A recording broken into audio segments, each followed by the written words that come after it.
On behalf of Partners Global, it's a pleasure to welcome you all to today's webinar. My name is Julia Roig, and I'm the president of Partners Global. And it's such an honor to be able to welcome Ken Cloke for this discussion today as a longtime friend and mentor to Partners Global. I am the second CEO in the 30 years of Partners existence. And our founder, Raymond Schonholtz, was a law school colleague and friend to Ken. So he has a special place in all of our hearts as somebody who was close to our founder. And this discussion today is housed within our Resiliency Plus framework webinar series. And for those of you who aren't as familiar with Partners Global, we function as a global network of civil society organizations. And like I said, we just had our 30th anniversary. There's 20 partners affiliate centers around the world. We function kind of like a franchise where we have a shared brand with local civil society organizations, Partners Yemen, Partners Jordan, Partners West Africa, Senegal, Partners Colombia. And we jointly work on promoting democracy, promoting conflict resolution and peace building in the context where we all work. And one of our flagship programs out of our DC office now, together with our network, is how civic actors and civil society around the world are staying resilient. And interestingly enough, we had invested in this resiliency framework starting 3 years ago, thinking more about those civic actors that were operating within closing civic space, is what we describe as authoritarian regimes or more autocratic regimes that weren't really friendly to the role of civil society and social movements. And so the resiliency work was really focused on those organizations and those activists to be able to continue to survive and thrive when they were facing shocks in their kind of political environment or internal shocks. And so I know that many of you have come to this discussion because of Ken, because of Ken's expertise in conflict resolution. And then we also have people from all over the world who are also doing different kind of democracy promoting work. And so I'd like to house this discussion really as very much embedded within our resiliency framework. And there's 7 factors that we've kind of compiled through some very deep research. It's taken us about 3 years to put this framework together around what keeps civil society resilient. And it's obviously in a moment of a global pandemic has become that much more relevant for all of us to think about the aspects of how we continue to survive and thrive in a time of shock. And so I'm not going to spend a lot of time talking about these factors of how we're aware of what's going on around us, how we have a resiliency ethos within our organizations, the adaptive capacity. You can see on the screen, I hope, what these different aspects of our framework include. But in order for organizations to change, for leaders to pivot, for new partnerships to emerge in moments like this, we know we have to address the conflicts that very naturally are occurring within society, within our organizations, within our personal relationships. And so we wanted to invite Ken to talk about conflict communications, both within organizations, but also at a societal level, in order for us to be better prepared to implement the aspects of our resiliency framework. And so there's a lot more to be said about the framework. We're going to put in the chat a link to it. So if, for those of you who aren't familiar, you can find out more. And just a couple of housekeeping issues. One, I see several of you are introducing yourself in the chat, and that's great. I would like to ask that each of you in the 2, little function in the chat, some of you are just sending notes to Ken and I as panelists. So Garba, I see Khadija from Senegal is with us. It's right now to just panelists. So if you could change who you're sending your comment to all panelists and attendees, then everybody can see it. And I would love if all of you could just put in the chat quickly which state in the US or which country you're joining us from, because it was really exciting for us to see in the, and I'm inviting you to do it right now. When we saw, everybody can see where you're all from. We have Mexico and Ukraine and Brazil, Senegal. We've got obviously lots of parts of the US, Chicago and California, Massachusetts, Poland, hi Maciek. And so this is an issue that is relevant and universal globally. And we really thank all of you for being here with us. So I am gonna kind of sign off my video, although I'm going to kind of remain as a moderator to kind of look through your questions as they come up. And I will pop up for Ken to bring some of the questions forward as he's speaking. I'm not doing a formal bio introduction to Ken because I think those of you who joined us did so because you know just what a thought leader he is in the mediation and the conflict resolution world. And so the last point of order is just to let you know that we are filming today. So this is gonna live online, the whole presentation and discussion. And so we will make the video available to you, and we will make all of the slides available to you after the session. So don't worry about taking pictures or copious notes. Everyone who RSVP'd after the session will get a link to the video and the slides. So without further ado, I am gonna disappear and turn it over to Ken. Thanks again, Ken, for joining us. Thank you, Julia. Thank you very much to Partners Global for the invitation to be with you this morning, this afternoon, this evening, whatever this time frame is for you. And I'd like to start by just acknowledging Ray Schoenholtz, whose vision this organization was many, many years ago. Ray and I were good friends and colleagues and learned mediation skills together.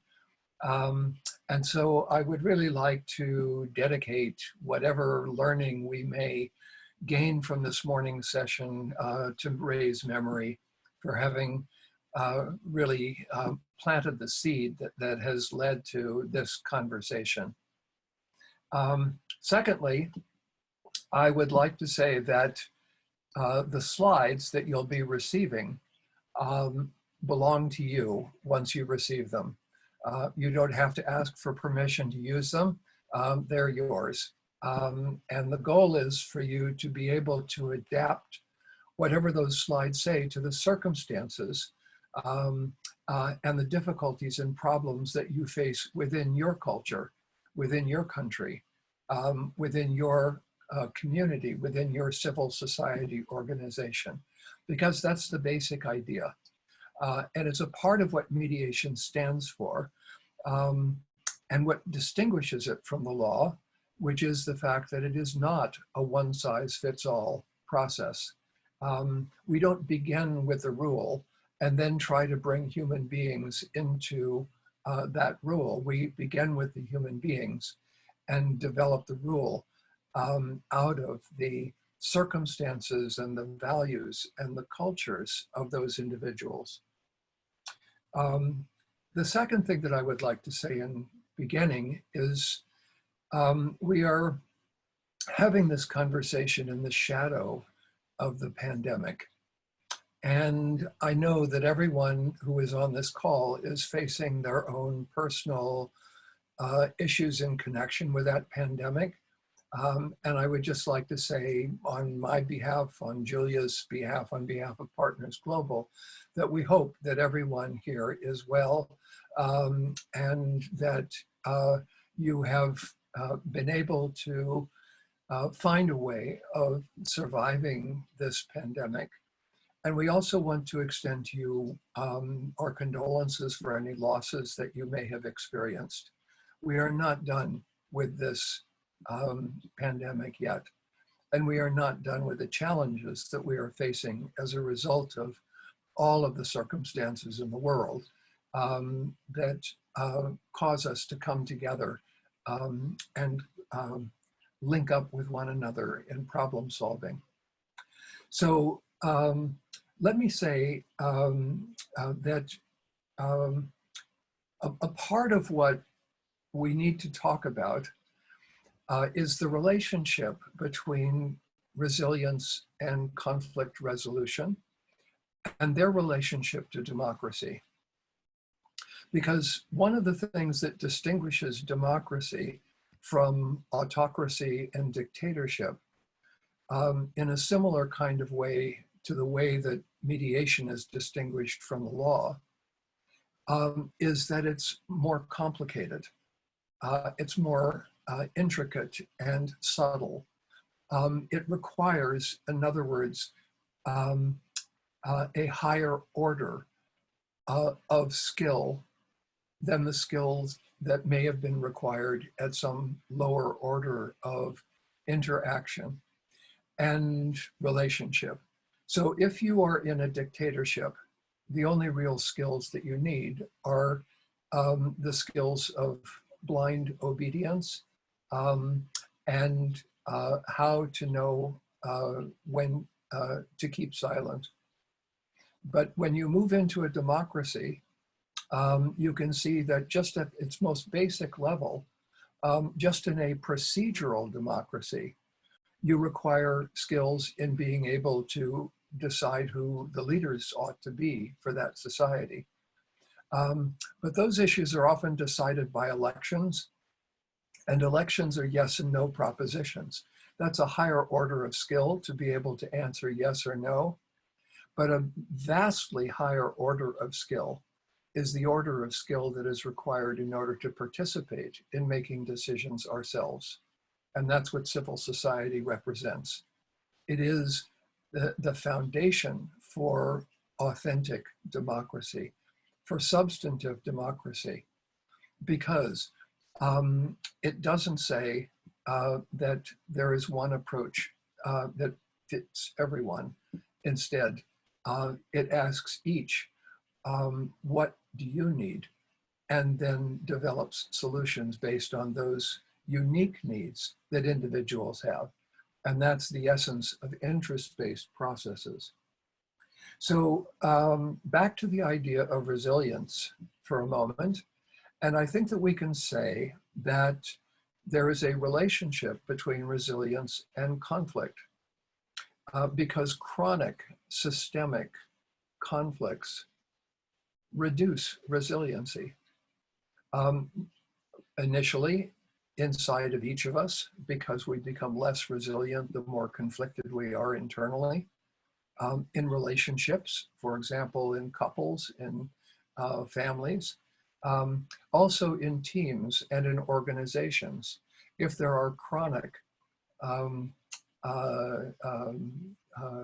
complicated problems that are difficult to resolve, those will reduce the resiliency of that organization or that team. And the same is true for nation states, for economies, for entire societies. So we can see that there is a relationship between conflict resolution and resiliency, and therefore mediation is actually a resiliency process.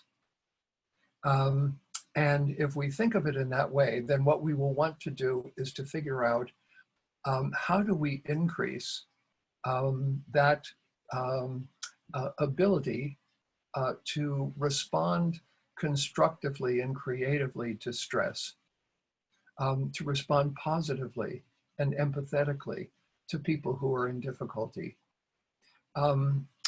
And we face a number of issues in attempting to do this. And the purpose of this talk today is to try to explore some of those. And at the end, we will have a few minutes for questions.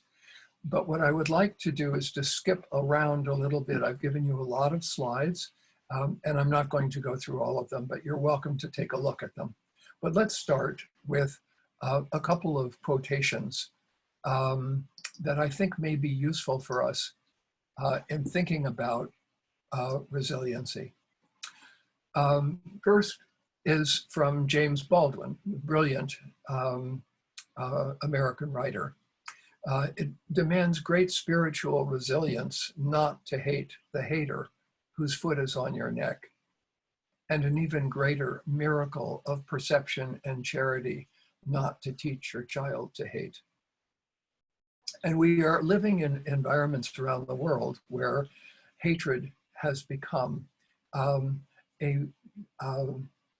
strategy for responding to stress, for responding to crises, for responding even to this pandemic.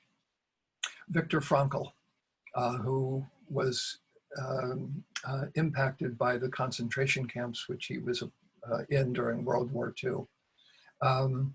There is nothing in the world, I would venture to say, that would so effectively help one to survive even the worst conditions as the knowledge that there is a meaning in one's life. And in my view, it is civil society that provides that meaning, not in the abstract way that patriotism identifies the state as a source of meaning, but instead in the human beings, the living human beings, and one's relationship with them that are always brought to the fore in conflict resolution. And finally, Antoine de Saint-Exupéry, if you want to build a ship, don't drum up the men to gather wood, divide the work, and give orders. Instead, teach them to yearn for the vast and endless sea. And what is that sea? And I think that it is the sea of human connection, of love, of caring for one another. So here are some alternative approaches to resilience. First of all, as an attitude, to think of resilience as an attitude that we bring toward problems, conflicts, or changes. Second, as a process, that resilience is a part of the way that we approach problem solving, not in a defeatist way, but in a way that searches for solutions. As a relationship, for example, in how we respond to difficult behaviors in our organizations, in teams, in our families, in couples. As a practice, like in mediation and restorative justice, but also as in meditative practices, something that we do routinely, regularly, every single day, so that it creeps slowly into who we are. 5, as a dialogue, that is a conversation, a kind of communication that we have with others about how to address various types of issues. And finally, resilience as a search, for example, in seeking authenticity, open-hearted communication, or closure. So if these are the case, then we want to take a look at what are the processes that support these. Here are some obstacles to resilience, like dogmatism and rigidity in response to stress, chronic unresolved conflicts, various judgmental, accusatory attitudes towards oneself or toward others, fixed ideas, beliefs, principles, barriers to collaboration and consensus. So what this has led us to, I think, are a series of problems in our work as mediators during the period of the pandemic. And so what I did was I tried to list a few things that seemed to me to be changing. And we'll come back to this list a little bit later. I think what they boil down to are 4 fundamental approaches, which I'm going to try to say a little bit about in the course of this hour. First, to learn the subtle art of asking questions, to learn how to shift the language, the rhetoric, and the logic of conflict, to transform the narrative structure of conflict stories, and to design interest-based approaches to chronic, systemic, organizational, and political conflicts. This is a kind of outline of the materials for today. So let's start with learning the art of asking questions. And at this point, I'm going to stop sharing for a moment in order to be able to describe something to you. In general, we can say that there are three orders of questions that we can ask. Three orders of questions that I can ask this group, for example, right now. Question number one, who is the tallest person in the group? Who is the shortest? Who's the oldest? Who's the youngest? Who lives the closest to San Francisco? Who lives the furthest away? And notice that the answers to each of these, to any of these questions, have a particular form. That is, there will be a single correct answer for everyone. Second category of questions: how old are you? How tall are you? Where do you live? And now, in this category of questions, there is a single correct answer for each person. Third category of question: what issues are you facing at whatever age you are at? What does your height mean to you? What do you love about where you live? What do you not love? And notice now that there are multiple correct answers for each person.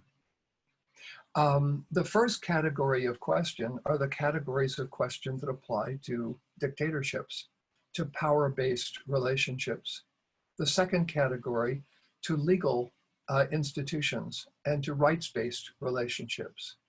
But it is the third category which apply to civil society, to mediation, to dialogue, to collaborative forms of negotiation, and ultimately to resiliency, because trying to recover in a way that is uniform by copying what other people have done fundamentally doesn't work.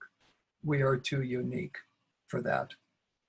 And adopting a single approach to solving problems is also not going to work. So in order to be able to solve problems, we need to do two things. First, we need to have a problem-solving process that allows for a conversation that is at least as complex as the problem. If you have a simplistic problem-solving process and a complex problem, it's going to fail. And that's what dictatorship is in relationship to the problems that we are facing as societies. The problem of the pandemic, the problem of global warming. These are complex problems and they require complex conversations. And in order to have those complex conversations, we have to be able to broaden the questions in order to be able to interrogate the problem and discover that it has multiple truths, multiple aspects, multiple ways of solving it. And those problem-solving ideas will differ from society to society. So the art of asking questions is the art of really kind of passing over those first two categories of questions and trying to figure out the answers to questions number three, which is, who are you? What is happening in your life? Why does this matter to you? And now let's go back to sharing the slides again and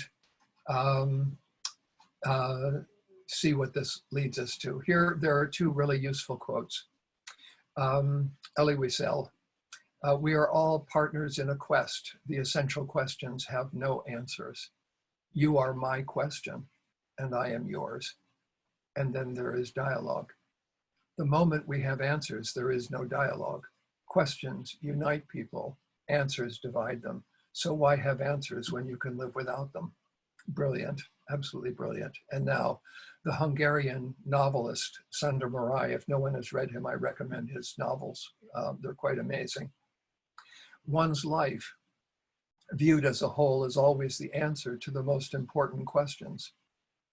Along the way, what does it matter what one says, what words and principles one chooses to justify oneself?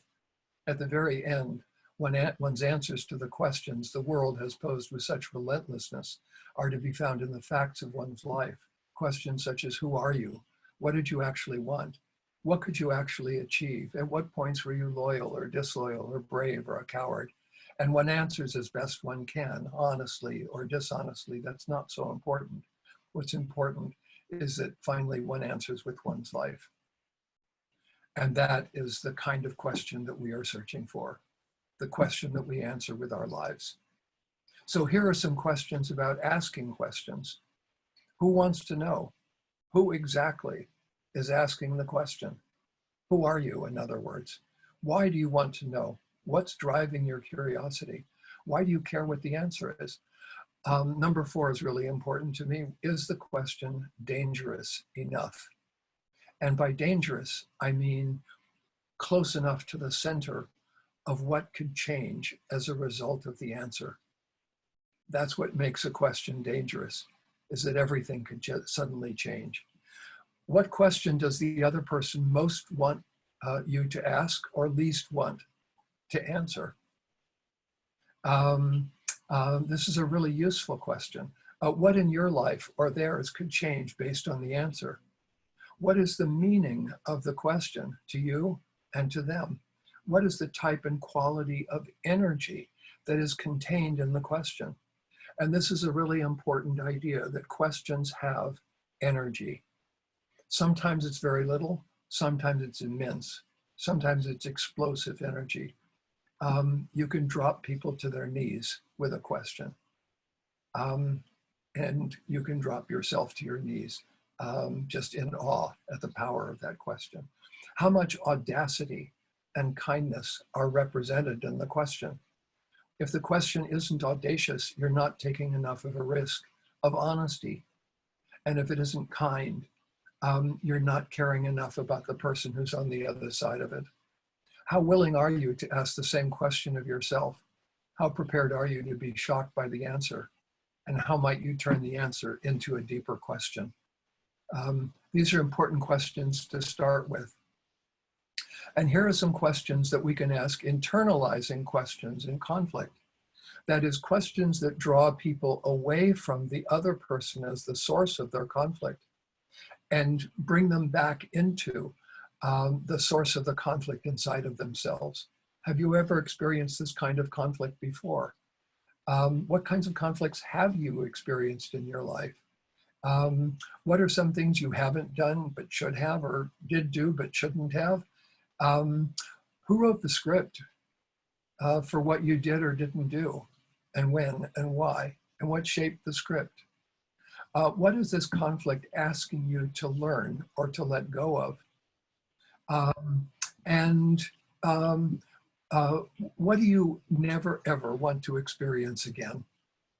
And now let's move on to some dangerous questions. Yes, Julia, did you want to jump in? You're muted. Oh, now you're off. Yeah, there we go. Ken, I just wanted to let you know that we did get a question that maybe Yeah. you have a specific example about. You talked about questions being able to unite people or questions that divide them. And Yeah. there was a question about what you mean by that. And I wonder if there's like some specific examples you could give about uniting questions and dividing questions. Sure. Well, the simplest one probably is, what do you disagree about? Or what are the problems? Or even what happened in an atmosphere where something has taken place. But here are some questions that unite people. I'll give a very simple one that I use frequently, for example, in family disputes. It's actually 4 questions that are linked together. Question 1, what words would you use to describe the kind of family you most want to have? Or the kind of team you most want to work in?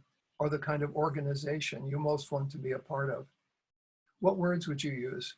Just words or phrases. Question number 2, Do any of you disagree with any of those words?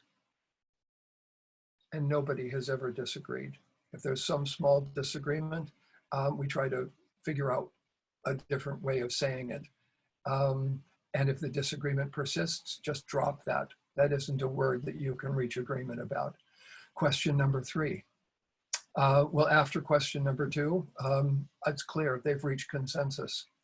So I say, congratulations, you've reached consensus on what kind of family or team or society you want to live in. Now, question 3, are you prepared, each of you right now, in this conversation, to begin living up to those words? And finally, question 4, do any of us have permission to stop the conversation if we begin moving away from those words? Those create a sense of unity around the kind of family that people want to have, or the kind of organization they want to be a part of. There are others, for example, in political disputes that I often will use. Here's one. What life experiences have you had that have led you to feel so deeply or passionately about this issue? What has happened in your life that has led you to feel so strongly about this issue? And it doesn't sound necessarily like that's a unifying question, but it is ultimately unifying because it asks the person to show up as who they are. And that is an invitation into empathy and to connection. So those are the kinds that I think we're looking at. I hope that's an answer. If not, type another question and I'll try to address it in more detail. What we have now are some dangerous questions. What have you done? And these mean, what by dangerous here, I mean, don't necessarily ask it in this way. These are questions that could backfire. You've got to find the right time and the right circumstances in which to ask them. And if you do it with the wrong timing, it will fail.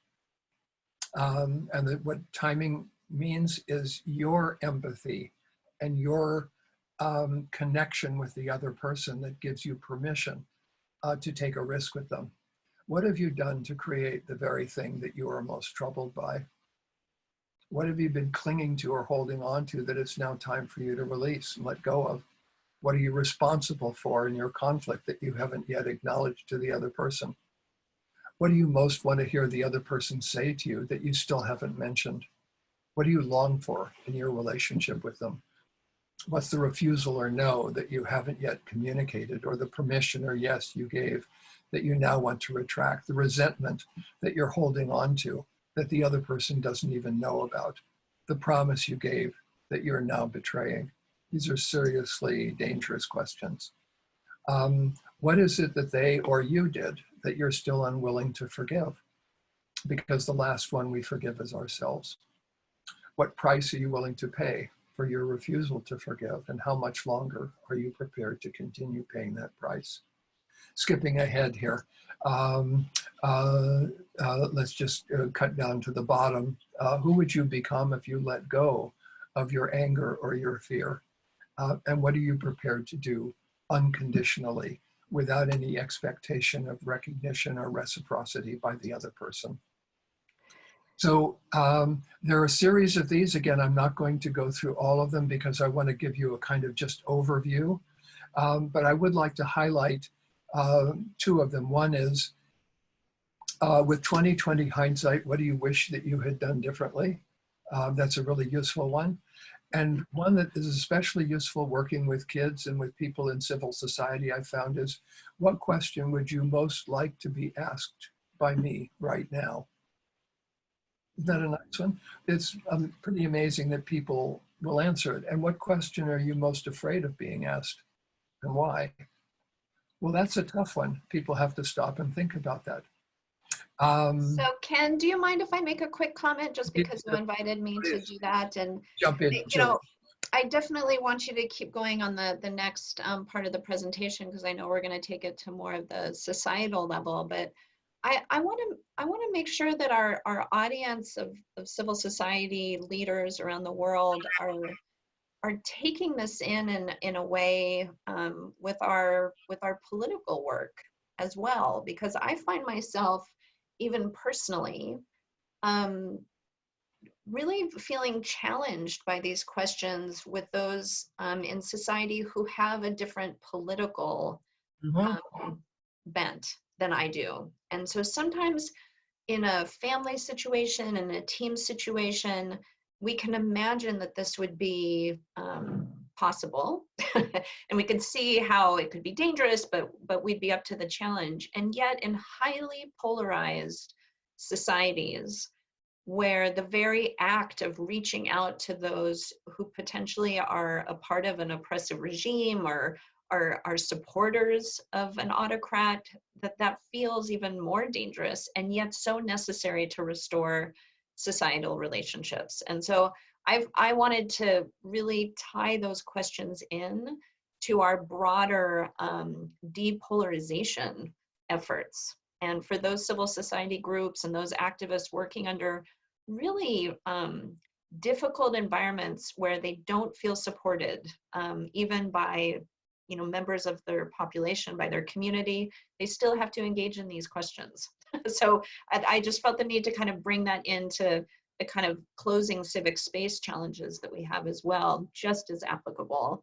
And just knowing that we only have 25 minutes left, I want you to keep going, because I know that you're going to take it into the political level.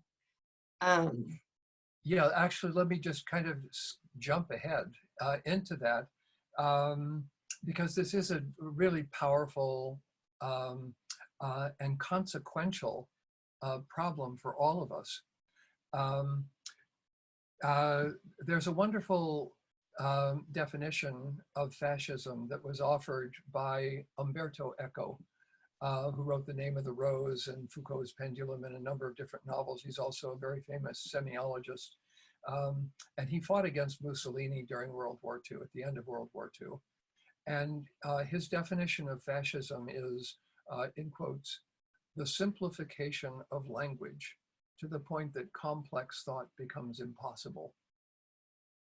And it is the complexity of social issues that draws people into simplistic solutions. And there are two fundamentally simplistic solutions. One, there is no problem. And number two, it's their fault or your fault. And each of those is an oversimplification of the problem, which actually allows the problem to replicate and continue. And we can see this with the pandemic, with people returning to interactions with each other that are fundamentally life-threatening, and doing so in a way that is kind of aggressive. And in part, it's aggressive because of the fact that there is a part inside of that person that knows that it isn't true. And there's a part inside of each of us that wants to avoid that, the consequences of that kind of decision. And the second part is blaming this on the Chinese, or in Islamic countries. There's, in some cases, there are Shia who blame it on Sunni and Sunni who blame it on Shia. Right now, it's being blamed on immigrants from other countries. It's being blamed on the poor. In the United States, there are even places where it's being blamed on Jews, on Asians, and people have been attacked, verbally mostly, for doing this. But this is a fundamental response to stress in an environment, a political environment that is antagonistic. And so what I think we can acknowledge is really something very much deeper that is important in our looking at political conflicts. And I address this in a book that I wrote called Politics, Dialogue, and the Evolution of Democracy. And it is basically this. If we go back to Aristotle and we take a look at the origins of politics, we can say that politics is fundamentally, in Aristotle's words, in quotes, a search for the highest common good. That is, it's a form of social problem solving. And that's exactly what civil society organizations are trying to do. They're trying to engage in social problem solving. But the difficulty is that that definition by Aristotle doesn't predict the kind of politics that we have today. And so what we discover is, if we look at Athens, we see a very divided society. And Aristotle then writes in his book on politics, within a page or two of offering this definition, something to the effect of, well, of course, none of this applies to women, children, slaves, or barbarians, meaning foreigners. So if you take women, children, slaves, and foreigners, barbarians, in Greek terms, they would amount to close to 80% of Athenian society. So that the overwhelming majority of Athens was actually excluded from the democratic process. So now we can see that there is a reason for this. If we look particularly at slavery, what would happen if slaves were included in democracy? And the answer is slavery would be abolished. What would happen if women were included? Patriarchy would be abolished. And therefore, what we discover is that there is a second form of politics, and that is domination or supremacy of one over another. And that may be men over women, whites over blacks, citizens over immigrants, whatever it may happen to be. But the goal of this is to divide us from one another. So back to how questions divide as opposed to unite. What we can discover is that debate is a process that divides the debaters against one another, while dialogue is a process that unites them. And the goal of debate is therefore to create an adversarial attitude toward the other side, whereas the goal of dialogue is learning and to unite with the other side in an effort to understand more deeply what the problem is and how we might be able to address it. So I believe that the answer to your question, Julia, is that we have to distinguish these two characteristics of politics and say yes to problem solving and no to domination and supremacy. And the reason becomes quite clear when we're dealing with the pandemic, because whoever it is that you are excluding from vaccination, that's where the virus is not only going to catch hold, but mutate and evolve into some higher, more lethal form than one that existed before. So we have a vested interest in our own safety, but the limit of our safety is the safety of others. And the limit of the safety of others is the limit of our safety. Mm-hmm. So what we have to basically do is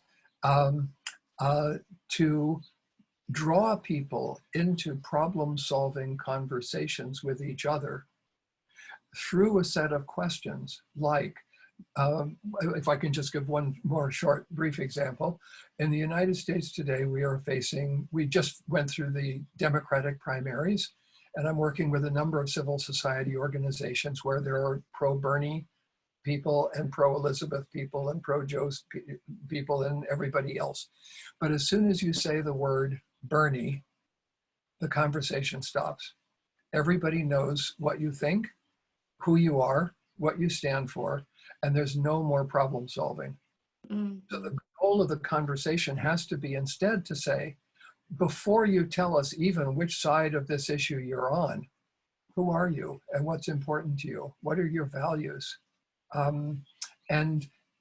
If you support Bernie or Elizabeth or Joe or whoever, Trump or whoever it may happen to be, why? Do you support them? What are the fundamental values that cause you to support them? And how do we bring those values into this conversation we're having right now?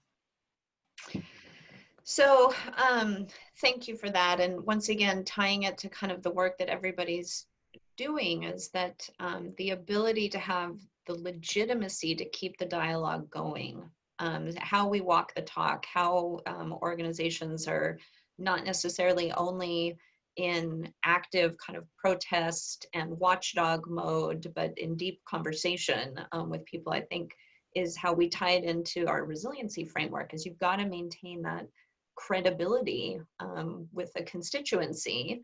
And I think using those kinds of tools like you're talking about, achieving a deeper understanding will help with that.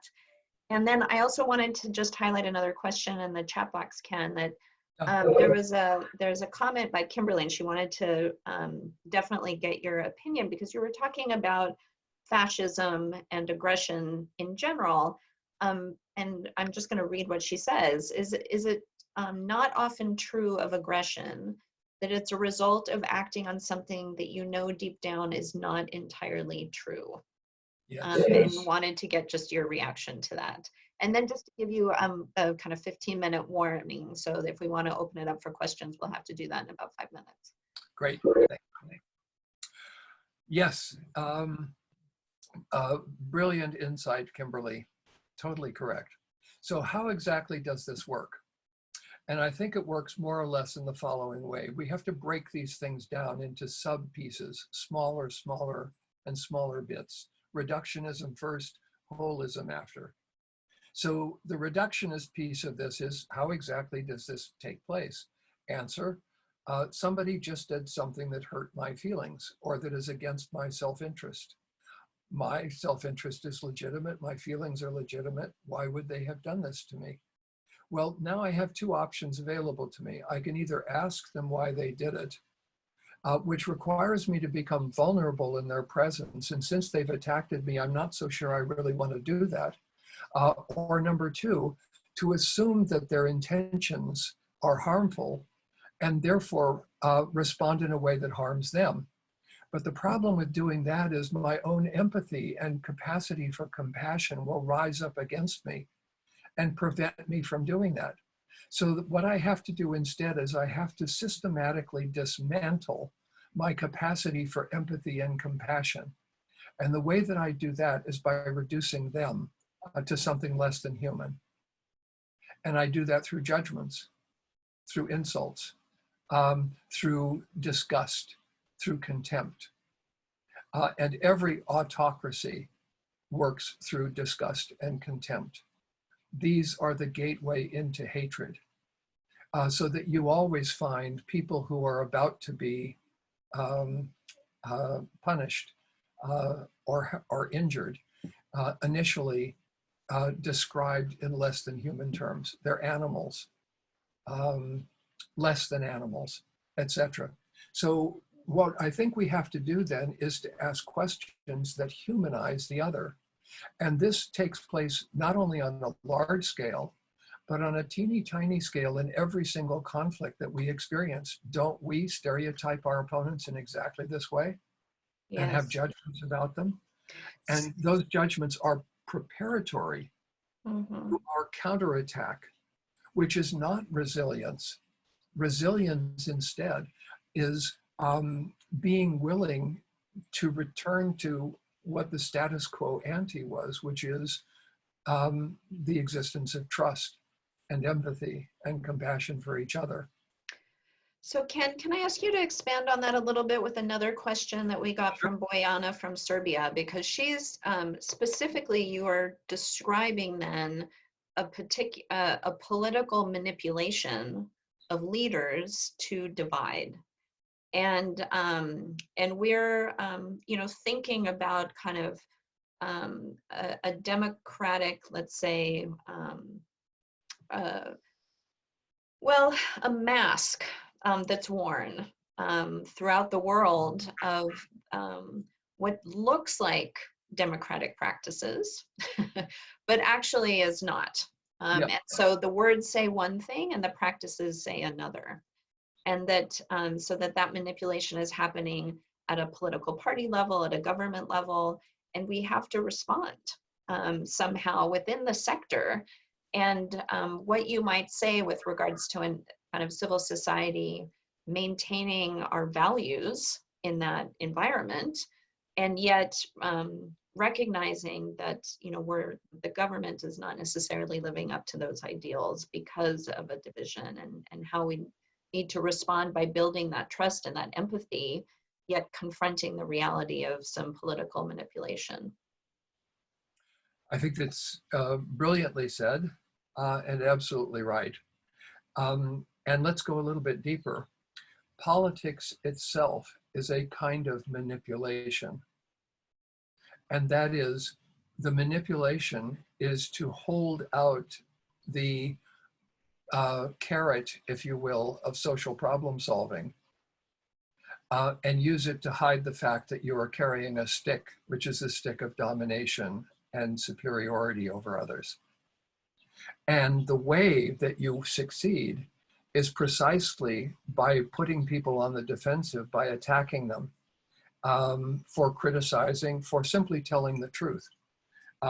There's a line from Albert Camus' book, The Plague, which I've been rereading, where he says there are times in history when saying that 2 + 2 = 4 will get you killed. And those cases actually exist all around the world. So we have to, on the one hand, have the courage to be able to say that 2 + 2 = 4, and at the same time recognize that there is a deeper and more profound transformation that has to take place. So hating the one who hates lets hatred win. It is always hate. And this is what Martin Luther King said over and over and over again. And I worked with him in the civil rights movement in the South. So I have a real positive experiential, even physical sense of what this means. And what it means is, for democracy, you cannot exclude the one who is trying to exclude you. It can't be done. So you have to maintain this openness, even when it is being attacked on all sides, this willingness to accept others. And the whole point of fascisms, and I use that term as a plural, is to drive that underground, to make it impossible for people to do that. At which point warfare becomes the only available option, as it did during World War II. Bertolt Brecht said, it's time to embrace the butcher, which is a horrible thought. But the question becomes, how is it possible for us to build civil society in an atmosphere in which that is seen as traitorous? With a continued openness, which is so much more difficult to do in practice. So I appreciate so much you extolling us to continue to think in those terms, because it's not easy when really lives are on the line, like you acknowledge. So Ken, we have about 7 minutes until we're at time. So I wonder if we might open it up, if you don't mind, and just if people have some specific comments or questions, I'd invite you, not in the Q&A, but maybe in the chat function so that everybody can see it. And Ken, you probably have it open as well if you want to look directly, or I'm happy to also be able to moderate the questions. But, you know, we've had a good discussion. People are also sharing some links here, other resources, some also writing on empathy and dangerous questions. So thank you for that. There's a nice question from Ladevi. I guess don't know if I'm pronouncing this right. Let's not forget about fear. Really nice. And we can't forget about fear because fear is also the part of the way in which autocracy spreads. There's I don't know how many of you may have read The Republic by Plato, but in The Republic, what he says is that it is precisely democracy that gives rise to autocracy. He doesn't explain why, but I believe that the answer is because autocracy creates chronic conflicts that cannot be resolved, and people just give up out of fear of all the rising hatred and simply want somebody to step in and stop it. So surrendering to hatred, either on an individual or on a social level, surrendering to fear is a part of the autocratic playbook. Now this becomes difficult, but I can tell you that probably the most important decision I ever made in my life was the decision to risk my life by going into the South during the 1960s as a civil rights worker as people were being murdered in that place. And I knew that I was taking my life into my hands in doing that. But I also knew that I had no option because if I didn't actually do something to sort of make my beliefs real, it meant that I would have to give them up.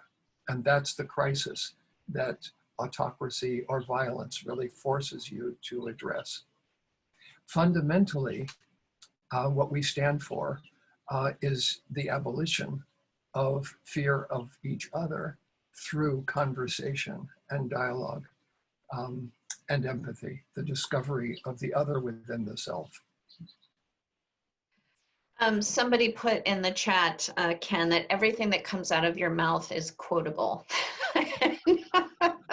And it's so true. It's just one inspiring remark after the other. And, a couple of thoughts, just because I know what we weren't able to get to.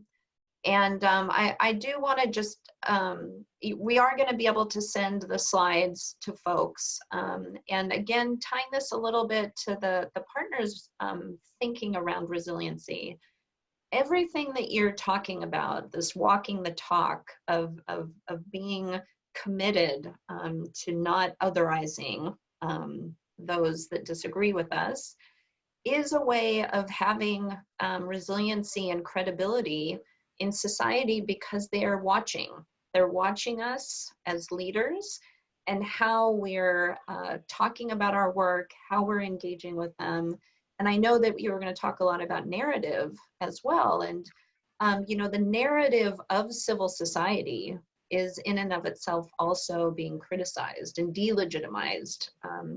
And I think when we work in this way that you're extolling us to work, we're above that reproach, that we're not foreign agents in some countries, that we're not, just out for our own interests, our self-interest. We're not just being politicized, but that, but we have to also be careful about the language that we use, both in our communications, both within communities, but also in the way we hold ourselves out, kind of in our social media lives, et cetera. So I'm going to give some final words to you and in closing, and then again, just to say a big thank you to everyone who joined us. It's really been a privilege to learn from you, and we will be sending out the video and the slides to everyone. But you get the final words for the last 2 minutes, Ken. Well, Ladevi makes a very nice point in the chat box, which is, I don't know if I'm pronouncing her name correctly, but would it be, is it useful to not just go to empathy, but to refrain from judging others? So all of us feel this judgment coming up inside of us when people behave in ways that we find difficult to handle. But the important thing to do is to really initially identify our judgments as areas in which we lack skill at being able to handle other people's behaviors. And secondly, turn the judgment into a question. Here's my question to myself. What would have had to have happened to me to make me act like that. And not that I know the answer, but I know enough about the answer to find a question that might be useful to the other side. So critiquing our language, not just, there's a reference to neutrality, not making language neutral, but making it what I call omnipartial. That is, on everybody's side at the same time. This doesn't mean that we lack values. It means that we have a value of having values, and that the highest value that we can have is when the value itself disappears and simply becomes a part of who we are. That's what we have to strive for. So I bow to everyone on this call. You are all there on the front lines doing this work. And the work that you are doing is a part of a kind of global butterfly effect, a mediation butterfly effect, that instead of causing the tornado in Texas, is going to prevent it. And so my message, I guess, is to have the courage to ask these same questions of ourselves, to ask really difficult and dangerous questions, and to point out whenever you possibly can that the emperor has no clothes. Thank you so much, Ken, and thank you all for being with us. It was a real pleasure.